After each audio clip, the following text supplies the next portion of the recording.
Hello, everyone, and welcome to Let's Be Neighbors. This is our program where we bring you guys local experts from our community to talk about topics and subjects that are important to you. This month, we are featuring Great Salt Lake and all of the progress that's been made to this point and things that are happening. And today is a really cool, really special presenter. Our expert here today is Katie Newbern. She is the Education Outreach Director of Friends of Great Salt Lake. And she knows so much about the lake and all of its diversity, its richness, and things that we don't know about. And so we've brought her on to answer questions about, this great big body of water that's just all around us and our valley is named for. And we are just going to get to know the lake a little bit better with Katie as our guide. So thank you for joining us, Katie, today. Thank you, Heather, for having me, and hello, neighbors. I'm really excited to talk about one of our neighbors, Great Salt Lake. I'm the Education and Outreach Director for Friends of Great Salt Lake, which is a nonprofit, a membership-based nonprofit that has been working to preserve and protect the Great Salt Lake ecosystem since 1994. We provide education, research, advocacy, and arts programming, all of which supports our mission to protect Great Salt Lake, which I'm sure most folks are aware has been shrinking due to diversion and overconsumption of water upstream of the lake over the last several decades, even more than a century. In November of 2022, the lake's record low water levels and rising salinity pushed the ecosystem to the brink of collapse. Our historic snowpack in 2023 pulled the lake back from that brink, but we still have a long way to go. I hope that during the Q&A portion, we'll have some questions about solutions that can restore the lake to a healthy level. But today, I'd like to focus not on Great Salt Lake's vulnerabilities, but instead, I'd like to celebrate the weird and wonderful life that can thrive within its unique ecosystem and why it's worthy of our efforts to protect that ecosystem. So in this presentation, I'll be talking about some of the captivating phenomena within Great Salt Lake's ecosystem and where you can go to experience them for yourself. I'll also share some tips to help make your experience a positive one. As an environmental educator, I get to facilitate field trips out at the lake, and I've seen the power of experiential learning to inspire curiosity and advocacy. So I hope you'll feel inspired to make a visit soon. When you're there, the lake speaks for itself. So let's get started. So one of Great Salt Lake's most famous and captivating creatures is the brine shrimp. You may know them as sea monkeys, which became popular in the 1960s as mail order instant pets. Just add water. While many of these ads' claims are fictitious, sea monkeys, which are a type of brine shrimp, really can hatch from a dormant state called cryptobiosis. Just add water. Here's what brine shrimp look like swimming around. These tiny crustaceans, which are about the size of your pinky fingernail, have a ton of amazing adaptations that allow them to survive in extreme environments like Great Salt Lake. Their tolerance for high salinity allows them to thrive in water too salty for fish and other predators. Here's a great image of a female brine shrimp. You can see her egg sac at the base of her body. Depending on the water conditions like salinity and temperature, brine shrimp are able to reproduce through live birth, laying eggs, or laying cysts, which are highly resilient dormant eggs. Here's what the cysts look like. These tiny little brine shrimp cysts, they're like specks of dust, can be frozen, buried, and dried out for up to 25 years and still hatch into brine shrimp once they're submerged in water. Brine shrimp cysts have even been sent to space and remained viable after exposure to cosmic radiation. So cool. Here's what they look like floating on the surface of the lake. At Great Salt Lake, their resilience helps sustain the brine shrimp population. In the winter, all of Great Salt Lake's brine shrimp actually die. The water gets too cold for them to survive. So they lay their cysts as temperatures drop in the fall. And once the water warms back up in the spring, those cysts will start a new generation of brine shrimp just in time for the arrival of millions of hungry migratory birds. But birds actually aren't the only things eating Great Salt Lake's brine shrimp. In fact, Great Salt Lake supports a multi-million-dollar industry that harvests these floating cysts to use as food for farmed fish and shrimp all around the world. And about half of the fish and shrimp imported into the United States is raised using Great Salt Lake brine shrimp. So if you enjoy seafood like I do, you are likely part of the Great Salt Lake food chain, just like the birds. Because of all these incredible ways that brine shrimp contribute to Utah's environment and economy, they were actually designated Utah's state crustacean in 2023, thanks to the advocacy of sixth grade classes from Salt Lake City's Emerson Elementary. Brine shrimp are just one of many living things within Great Salt Lake's ecosystem. Brine flies are another important food source for the 12 million migratory birds from over 300 species that visit the lake each year. And both brine shrimp and brine flies feed on algae and bacteria that lives in the lake. In any ecosystem, living things eventually die, and their organic matter is broken down by decomposers. At Great Salt Lake, bacteria and insects like brine flies help break down the organic matter that washes ashore, like you can see in these pictures. And as those decomposers recycle nutrients in the ecosystem, they also release gases, including hydrogen sulfide, which can give the shoreline its famous lake stink. Often compared to the smell of rotten eggs. On field trips, we like to say the shoreline smells like science. Those gases are a sign of life in the lake. They're a sign of a healthy ecosystem that we humans are part of as well. A great place to experience lake stink, brine flies, and brine shrimp is down here at Great Salt Lake State Park, which is on the southern shore of the lake in Magna, about 25 minutes west of Salt Lake City. But that's certainly not all that the park has to offer. Great Salt Lake State Park offers easy access to the water, campsites, boat tours, and a public marina. So this is a great place to launch kayaks, paddleboards, or even wade out into the lake and catch brine shrimp or go all in for a float. Because Great Salt Lake is so salty, its water is more dense than fresh water. This makes things in Great Salt Lake more buoyant than they would be in fresher water, including humans who can float in the lake without even having to hold your breath. So folks have enjoyed floating in the lake for more than a century. Here are some friends floating in the 1940s, and you can see Antelope Island in the background. And here are me and my friends floating with that same view just a couple years ago. This is one of my little summer campers enjoying his float.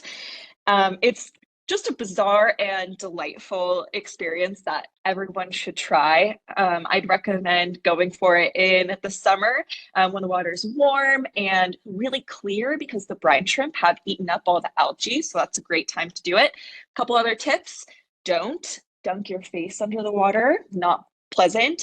Do have a towel and a bottle of fresh water handy in case you do get salt water in your eyes.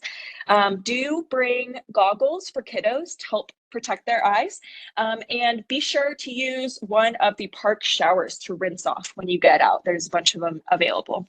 A little preparation will make your Great Salt Lake experience a positive one. So now let's head north. We're going to take I-15 up to Antelope Island State Park, about an hour north of Salt Lake City.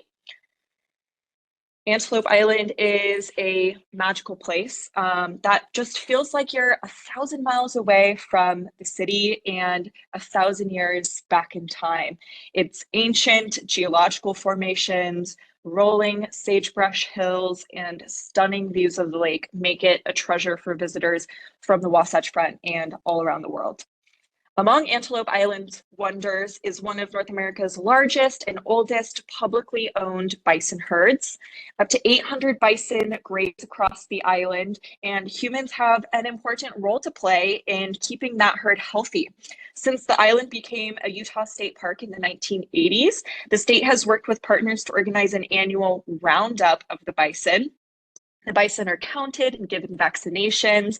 And because the herd grows each year as calves are born, some of the bison are auctioned off to ensure that the population size is sustainable for the island's vegetation and the other grazing animals that live there. I see this as a really cool modern example of humans living in balance and reciprocity with our ecosystem, which is a practice that has been known and maintained by Indigenous peoples for millennia. One Indigenous community with a special connection to Great Salt Lake is the Northwestern Band of the Shoshone Nation. And next I'll play a short clip, just a little glimpse of their ties to the bison of Antelope Island. Today we're here on Antelope Island, and we're going to watch the buffalo be herded and be taken care of medically through the inoculations and being counted and seeing how the herd's doing here.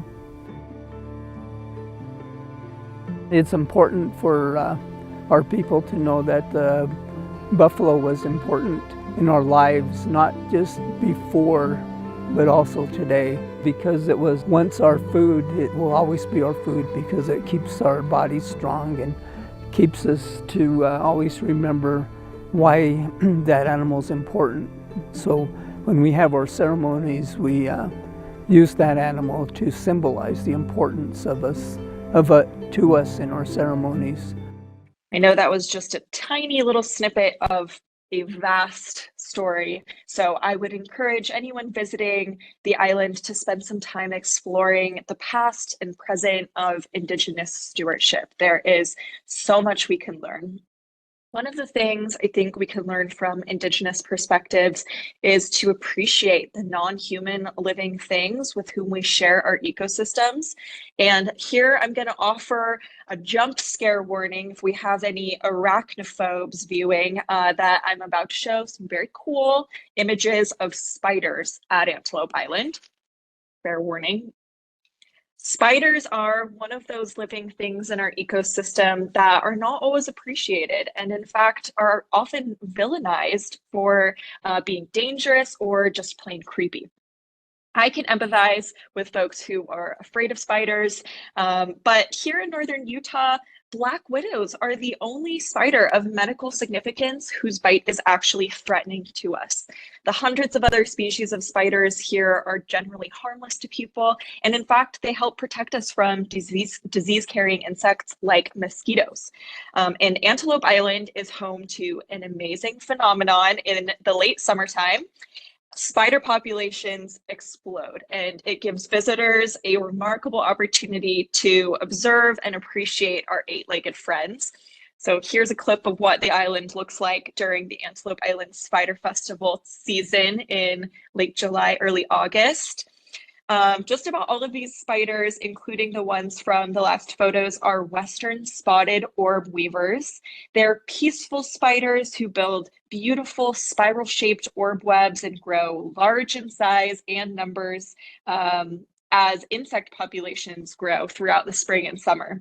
These spiders do us all a service by reducing populations of pesky insects, and the spiders themselves are an important food source for birds and reptiles. The Antelope Island Spider Festival is a great opportunity to learn from experts about the value of spiders, their impressive adaptations, and common myths that we need not fear. So whether you're an arachnophobe or an arachnophile, I encourage you to join us this year and pursue a deeper understanding and appreciation for the living things keeping our ecosystem in balance. Now, speaking of pesky insects, this one is hard for even me to appreciate. Another annual phenomenon at Antelope Island is the emergence of biting gnats, also called no-see-ums, which hatch each spring. Once temperatures reach about 60 degrees, above 60 degrees on the island, these gnats become super unpleasant and almost unavoidable. Now, don't get them confused with our wonderful, harmless brine fly friends who you'll see along the shoreline, or with the breeding midges who are also harmless, who you can see swirling in columns along the causeway on the drive over to the island. But with itchy, pinching bites and a tendency to get in your hair, your eyes, your mouth, and a total resistance to insect repellent, I find the biting gnats far more fearsome than any spider, personally. To avoid having a negative experience, visitors can cover up with long sleeves and pants. You can bring or purchase an ultra fine mesh head net, has to be finer than regular mosquito netting. And you can also enjoy the scenery from the safety of your car. Another good option is to find another destination to explore the lake in the spring. Great Salt Lake State Park is a perfect alternative with far fewer gnats, and the gnats will die off once temperatures rise above about 90 degrees in the early summer. You can follow Antelope Island State Park on Instagram and Facebook for great frequent updates about gnat conditions throughout the spring. And I just wanted to mention a couple other destinations that you can visit to explore the lake. This is a great option to explore the lake's marsh and wetland habitats, where you can enjoy lots of different birds and amphibians. This is the Great Salt Lake Shorelands Preserve in Layton. The Echoes Wildlife Education Center in Farmington Bay is also an excellent access to the wetland habitats of Farmington Bay. And if you want to go all out for a real Great Salt Lake adventure, you could make the trip up to Great Salt Lake's North Arm and visit Robert Smithson's famous earthwork spiral jetty. As you can probably tell, I could talk about Great Salt Lake's weird and wonderful ecosystem all day long. That's because there's always more to discover at Great Salt Lake. When you're there, it speaks for itself. So go prepared and let it inspire your curiosity and advocacy. Thank you.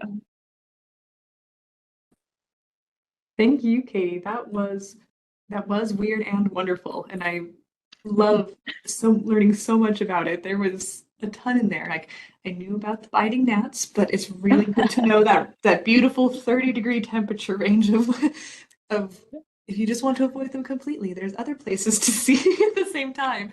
But that's the pro tip, yeah. This was great, because it's like how you can have adventures with your friends, with your family, and in such diverse ways all year round. Like, I didn't know about Spiderfest. That was fantastic. Like, October would be even more ideal, but we'll let the ecosystem be what it is. Yeah, October early.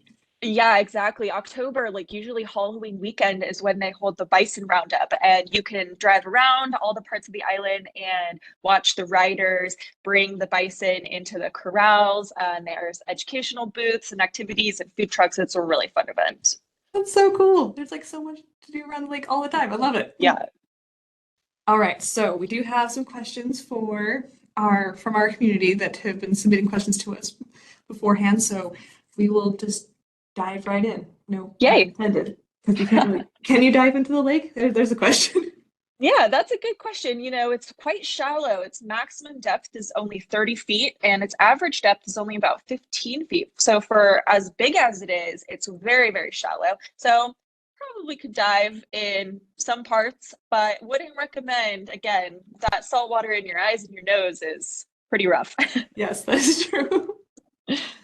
Okay, so you kind of answered it, but maybe just rehash in case people just skip ahead to the questions and answers. But why is the lake so stinky? It might have gotten a bad rap for a long time because it's infamous for its smell. Yes, so there's actually a couple different things at play. One of the most kind of notorious aspects of the lake stink is actually tied to an area called Farmington Bay, which is east of Antelope Island and west of like Layton Bountiful area. And Farmington Bay is the inlet of the Jordan River, and that means the water it's fresher there than the open water of the lake. And a bunch of our treated wastewater from all across northern Utah is entering Great Salt Lake through Farmington Bay. And that means that that nutrient loading from the treated wastewater can fuel algal blooms, and that algae, that cyanobacteria, as it's decomposing, is especially smelly, even more so than the mixture of organic matter that washes up on the open water shorelines.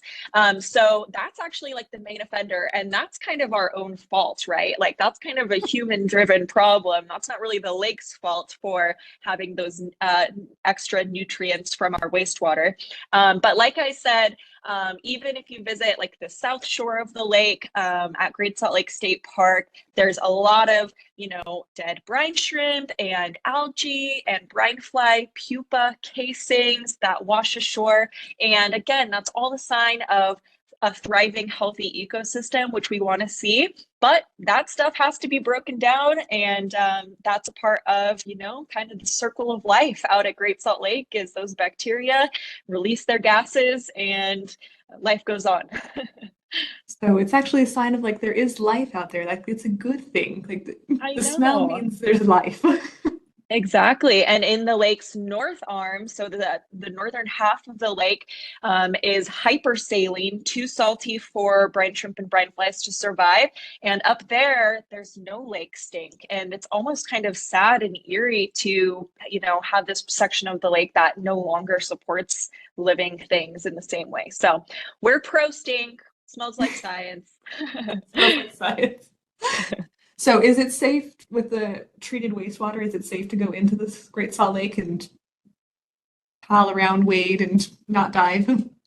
Yeah, totally. So I think that the most like kind of popular and recommended way to go in the lake would be in the open water. So from either from the South Shore, from like the Saltaire or Great Salt Lake State Park, or even from Antelope Island. You're not necessarily, I don't think many folks are gonna go swim in Farmington Bay necessarily. So that higher salinity level in the open water of the lake prevents toxic algal blooms from being able to, you know, grow in that open water. And you'll just have lots of little brine shrimp friends swimming around you, which is a lot of fun. That's awesome. All right. You mentioned the North Arm, so we'll go to that question. Is will the North Arm ever be able to be integrated again? Yeah, great question. So the Union Pacific Railroad Causeway that divides the lake into its north arm and south arm was filled in the 1980s, I believe. No, excuse me, the 1960s.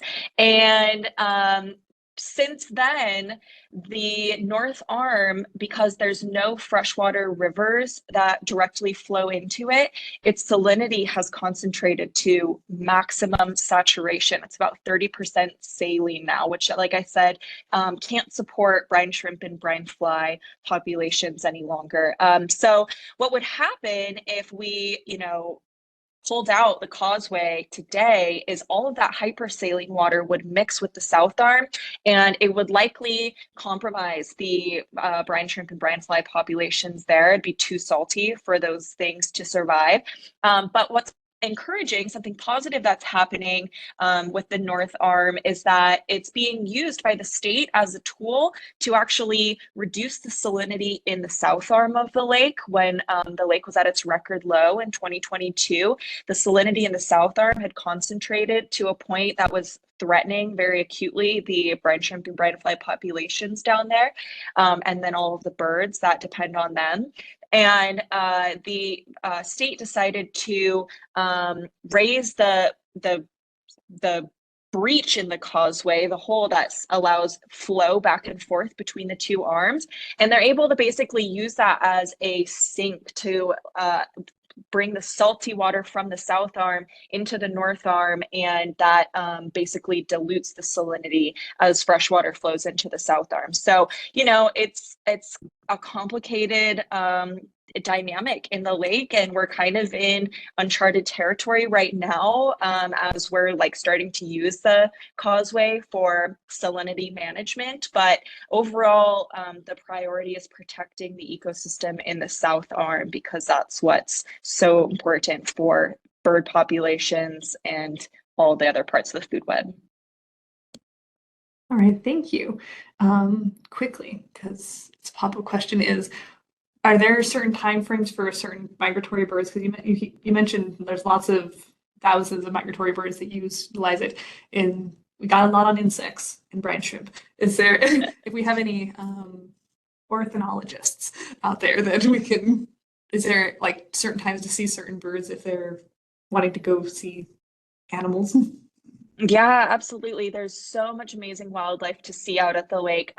Really, you'll see a lot of the same birds during spring migration season when they're heading north for the summer, and fall migration season when they're heading south for the winter. And they use Great Salt Lake as kind of a resting point, a refueling point, and a nesting point in spring. So you'll see a lot of shorebirds like American avocets and black-necked stilts.